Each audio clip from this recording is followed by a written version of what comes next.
L'amour de Dieu n'abîme jamais quelqu'un. Il y a des gens, quand ils t'aiment, ils t'abîment. Il y a des gens, quand il entre dans ta vie, il la détruit. Mais quand Dieu entre dans ta vie, il arrange. Il change les brigands en serviteurs de Dieu. Il change les prostituées en prophétesses. Il change les enfants insoumis en enfants dociles.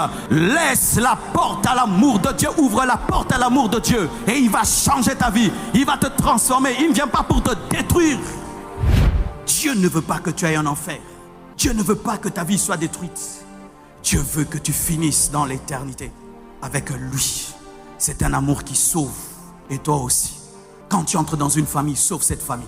Quand tu entres dans une maison, change cette maison. Quand tu entres dans une maison, les gens ne s'entendaient pas. Grâce à toi que les gens commencent à s'entendre. Quand tu entres dans la vie de quelqu'un, qui devient de plus sage et devient intelligent. Quand tu entres dans la vie de quelqu'un, tu dois bouleverser sa vie. S'il était en train de périr, tu dois le sauver. Tel il est, tel nous sommes. Soyez parfaits comme le Père Céleste est parfait. Devenez des bouleverseurs de vie. Devenez des bouleverseurs de vie. Devenez des bouleverseurs de vie. De sorte qu'on vous envoie des cas difficiles pour que vous puissiez les changer. Tel il est, tel nous sommes. Paul a bouleversé l'Asie mineure en 2 ans. Tel il est, tel nous sommes. Tu dois être capable de libérer cet amour de sorte que tu transformes ceux qui sont autour de toi.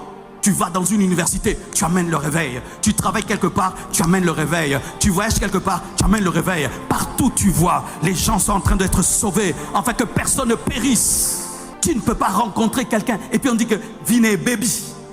Tu ne peux pas rencontrer quelqu'un et puis on dit que sa vie est détruite. Non! Afin que quiconque croit en lui ne périsse point. L'amour de Dieu n'abîme pas les vies.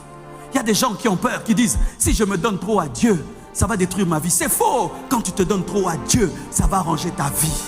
Tu auras la paix, tu auras la joie, tu auras l'amour, tu auras la sagesse. Tu seras protégé, tu seras guidé. N'ayez pas peur de l'aimer. Il y a des gens qui ont peur. Si je me donne trop, il va... Si tu te donnes trop, il va te bouleverser, te changer. Afin que quiconque croit en lui ne périsse point, mais qu'il ait la vie éternelle. L'Éternel est mort pour faire de nous des éternels.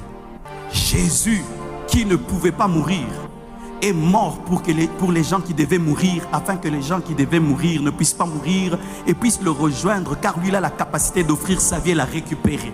Ainsi nous a transmis l'éternité en nous aimant. L'amour de Dieu donne.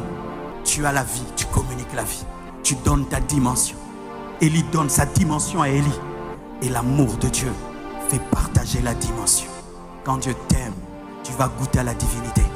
Tu vas goûter à la divinité. C'est qu'on voit des hommes qui parlent, les choses arrivent. Ce sont les choses de Dieu.